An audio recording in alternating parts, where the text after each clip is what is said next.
News. IBomma నిర్వాహకుడు రవి. ఐబొమ్మ అనేది దాదాపుగా మీ అందరికి తెలిసిందే. అయితే నిజంగానే రవి చరిత్ర తీస్తే ఒక సినిమా అవుతుంది, అద్భుతంగా బ్లాక్ బస్టర్ సినిమా అవుతుంది.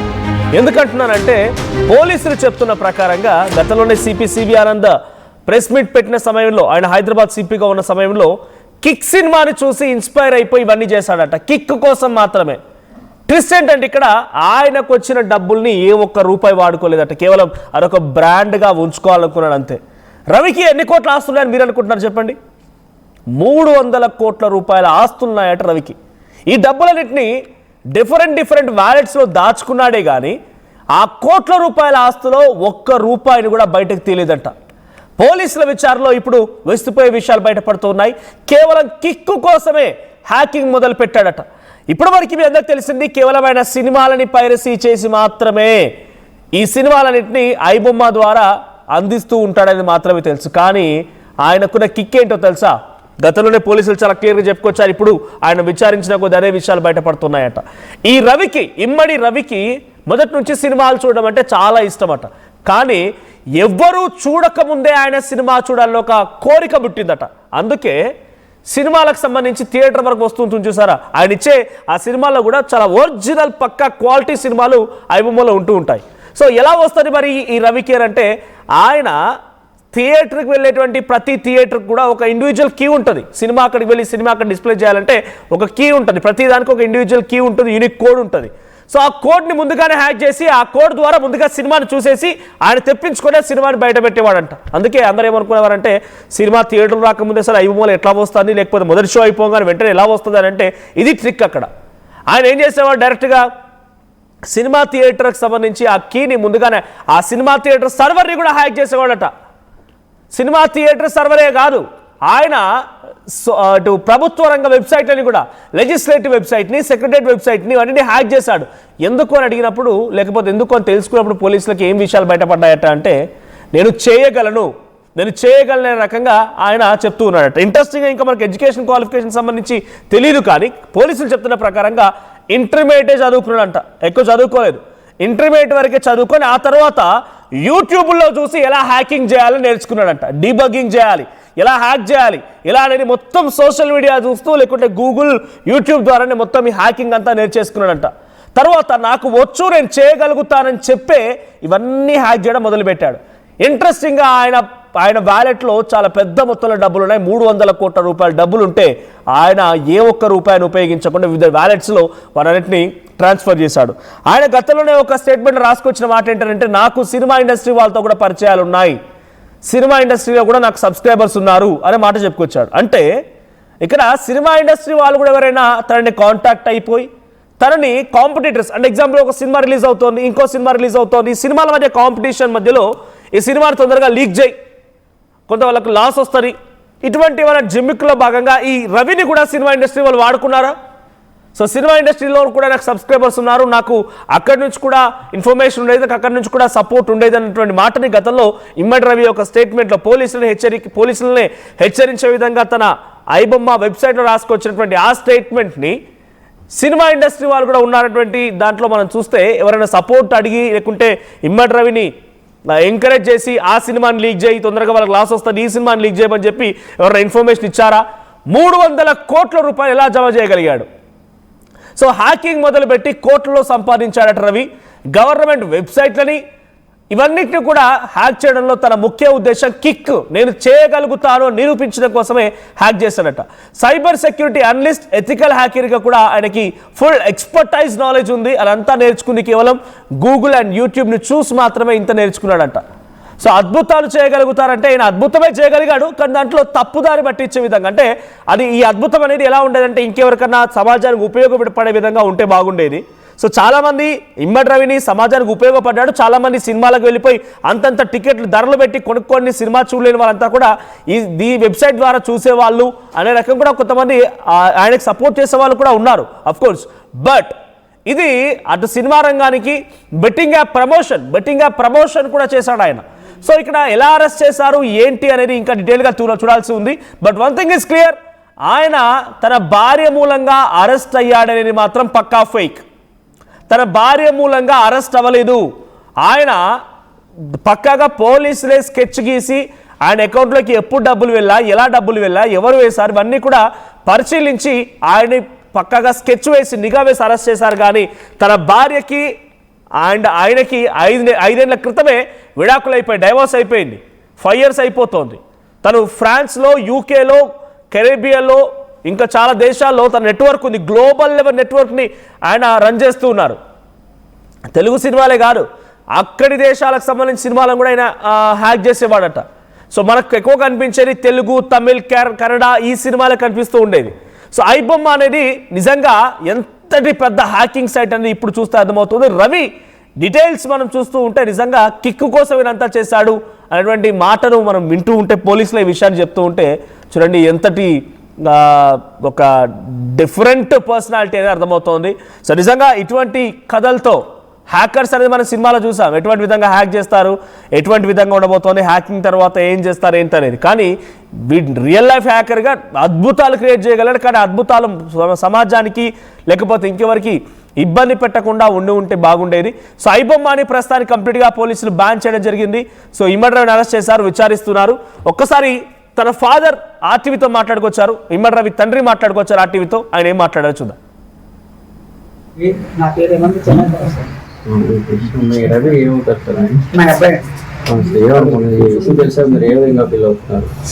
తెల్లవారు తెలిసిందండి. మా ఊళ్ళో కొంతమంది ఫోన్లు చేశారు. ఫోన్ చేస్తే అంతవరకు నేను చూడలేదు. నాకు ఒంట్లో బాగోలేదు. నాకు 5 రోగాలు ఉన్నాయి. బీపీ, షుగరు, గ్యాస్ట్రిక్, తర్వాత కొత్తగా షుగర్ ఒకటి వచ్చింది, గ్యాస్ట్రిక్, తర్వాత బీపీ ఇవన్నీ ఉన్నాయి. మొత్తం 4 రకాలు ఉన్నాయి. అని కళ్ళు గ్లకోమా మందులు కొడతాం, అన్నీ ఉన్నాయి. ఉండవలసిన అన్నీ ఉన్నాయి. మరి ఏం చేస్తాం, మందులే వాడాలా? తిన్నంత తిండే లేదు. భగవంతుడు చిన్నప్పుడు లేక బాధపడ్డాం.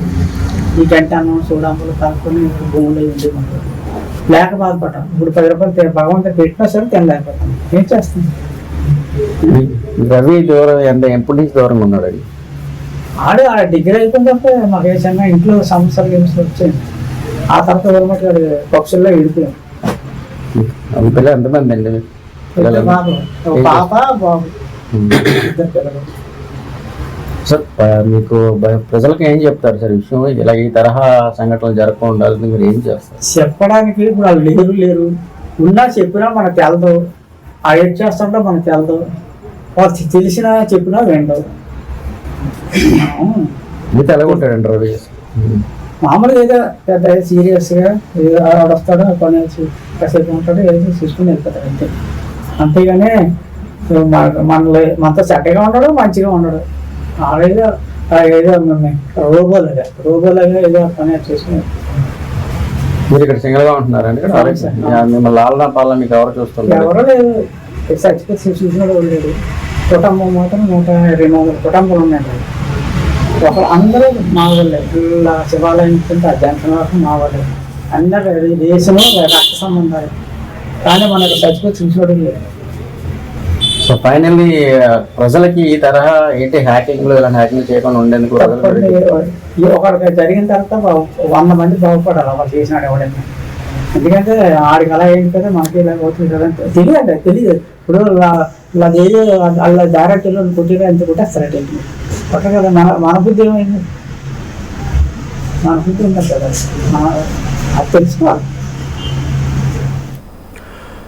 తన కొడుకు రవి విదేశాలకు వెళ్తున్నాడని తెలుసు, కానీ ఇంతలా డబ్బులు సంపాదిస్తున్న విషయం తెలియదు. ఈ పని చేస్తున్న విషయం అస్సలే తెలియదు. వాళ్ళిద్దరు విడాకులు కూడా తీసుకున్నారని తెలుసు అంతవరకు అని చెప్పి తండ్రి చెప్తున్నారు. తండ్రి చాలా అమాయకం కనబడుతున్నాడు. నిజంగా ఈ కొడుకు చేసే నిర్వాహకం ఏది కూడా తనకు తెలియదు. అవసరమైతే కొడుకు శిక్ష వేయండి, నా కొడుకులాగా ఇంకెవరున్నా కూడా శిక్ష వేయండి అని చెప్పి ఆ తండ్రి కూడా డిమాండ్ చేస్తూ ఉన్నాడు. సో ప్రస్తుతానికి ఇమ్మడి రవిని ఇన్వెస్టిగేషన్ చేస్తున్న క్రమంలో ఆయనకు సంబంధించి ఇంకా వెలికి తీసే క్రమంలో చాలా విస్తుపోయే విషయాలు బయటపడుతున్నాయి. పోలీసులు కొంత సమాచారం మాత్రమే బయటికి పంపిస్తున్నారు.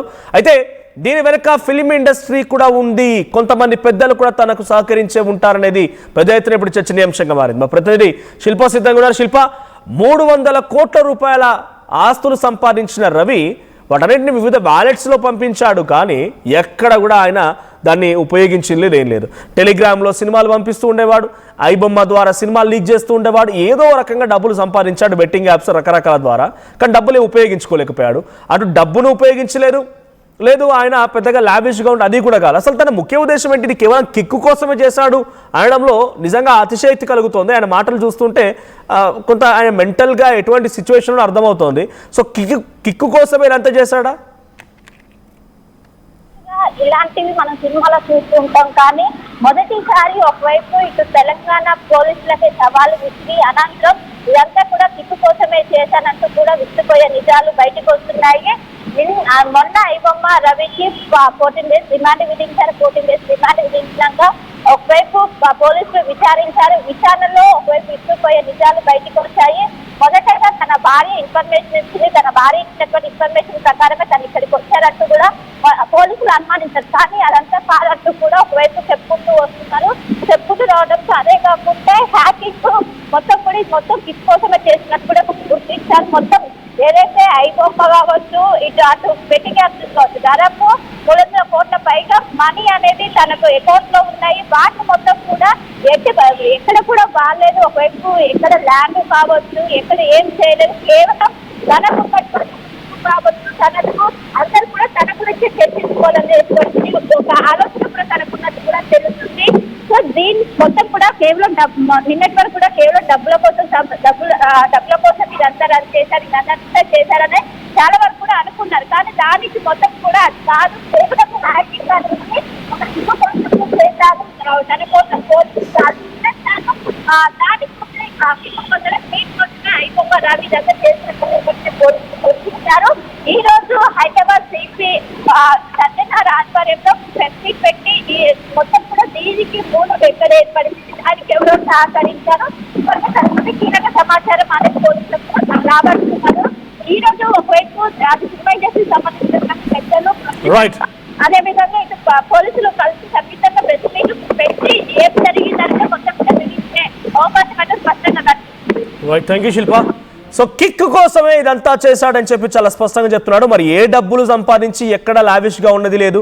ఈ డబ్బులు సంపాదించి పెద్దగా ఏదో పెద్ద పెద్ద బిల్డింగ్లు కట్టుకుంది, విల్లాలు కట్టుకుంది, లావిష్గా లగ్జరీస్గా ఉన్నది లేదు.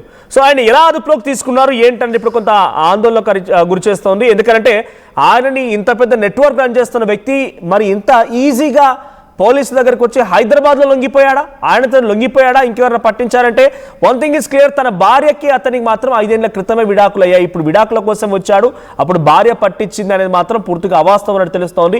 ఇమ్మడి రవి 300 కోట్ల ఆస్తులు కలిగి ఉండి ఏ ఒక్క రూపాయిని కూడా ఉపయోగించలేదట. వివిధ వ్యాలెట్స్లో అవన్నీ కూడా భద్రంగా ఉన్నాయట. సో గవర్నమెంట్ వెబ్సైట్లో హ్యాక్ చేసినా, లేకపోతే లెజిస్లేచర్ వెబ్సైట్లో హ్యాక్ చేసినా, ఏది హ్యాక్ చేసినా కూడా కిక్కు కోసమే, తనను చేయగలుగుడు, నేను చేయగలుగుతాను, నేను చేయగలను చూపించుకోవడం కోసం మాత్రమే ఇదంతా చేశాడట. సో గతంలో ఐబొమ్మకి సంబంధించి ఇంత స్పష్టంగా ఎలా సినిమాలు వస్తున్నాయని చెప్పి మనం చూస్తే ఆయన డైరెక్ట్గా థియేటర్ వెబ్సైట్లను కూడా హ్యాక్ చేసి వాళ్ళ సర్వర్లని హ్యాక్ చేసి యూనిక్ కోడ్ వస్తూ ఉంటుంది సినిమాని డిస్ప్లే చేయడం కోసం. ఆ యూనిక్ కోడ్ని హ్యాక్ చేసి అందరికంటే ముందే థియేటర్లో సినిమా పడకంటే ముందే ఈయన సినిమాను చూసేవాడట. అటువంటి విధంగా ఉండేదట ఐబొమ్మ రవి యొక్క హ్యాకింగ్ అనేది. సో ఎంత హ్యాకింగ్ నేర్చుకున్నా కూడా అదంతా సోషల్ మీడియా వేదికగా గూగుల్, యూట్యూబ్ చూసే ఆయన హ్యాకింగ్ నేర్చుకున్నాడంటే ఆయన ఎక్స్పర్టైజ్డ్గా ఒక దగ్గర నేర్చుకున్న హ్యాకింగ్ కాదు. సో వ్యక్తిగతంగా తనంతట తానే అక్కడిక్కడ చూసి అంతా నేర్చుకున్నాడు. సో ప్రజెంట్ ఇమ్మడి రవి తండ్రి కూడా ఆర్టీవీతో మాట్లాడుతూ ఎంతటి వాడైనా తనని శిక్ష వేయండి, తనకి శిక్ష వేయండి, తనని కఠినంగా శిక్షించండి అని చెప్పి రవి తండ్రి కూడా ఆర్టీవీతో మాట్లాడడం జరిగింది. ఒకసారి మళ్ళీ రవి తండ్రి ఏం మాట్లాడో చూద్దాం. మీ అభిప్రాయం ఏంటి? ఐబొమ్మ రవి వెనుక ఎవరున్నారని మీరు అనుకుంటున్నారు? ఎందుకంటే సినిమా పెద్దలు కూడా నాకు సబ్స్క్రైబర్ ఉన్నారు, నాకు ఇన్ఫర్మేషన్ ఇచ్చేవారు, నేను మాట్లాడేవాడిని అని చెప్పి ఆయన చెప్తున్న నేపథ్యంలో ఇంకెవరైనా సినిమా వాళ్ళు ఉన్నారనేటువంటి అనుమానం కూడా వ్యక్తమవుతుంది. సో ఐబొమ్మ రవిని అరెస్ట్ చేయడం మీరు ఎలా చూస్తారు? ఐబొమ్మ రవి అరెస్ట్ పై మీ అభిప్రాయం ఏంటి? తన వెనుక ఎవరున్నారని మీరు భావిస్తున్నారు? కామెంట్ చేయండి. నా పేరు ఏమంటే చెన్నై సార్. మీ రవి ఏమవుతారు సార్? మా అబ్బాయి తెలుసా, మీరు ఏ విధంగా ఫీల్ అవుతున్నారు? తెల్లవారు తెలిసిందండి. మా ఊళ్ళో కొంతమంది ఫోన్ చేశారు, ఫోన్ చేస్తే అంతవరకు నేను చూడలేదు. నాకు ఇంట్లో పోలేదు. నాకు 5 రోగాలు ఉన్నాయి: బీపీ, షుగర్, గ్యాస్ట్రిక్, తర్వాత కొత్తగా షుగర్ ఒకటి వచ్చింది, గ్యాస్ట్రిక్, తర్వాత బీపీ, ఇవన్నీ ఉన్నాయి. మొత్తం 4 రకాలు ఉన్నాయి. అని కళ్ళు గ్లకోమ మందులు కొడతాం, అవి అన్నీ ఉన్నాయి, ఉండవలసిన అన్నీ ఉన్నాయి. మరి ఏం చేస్తాం, ఆ మందులే వాడాలా, తిన్నంత తిని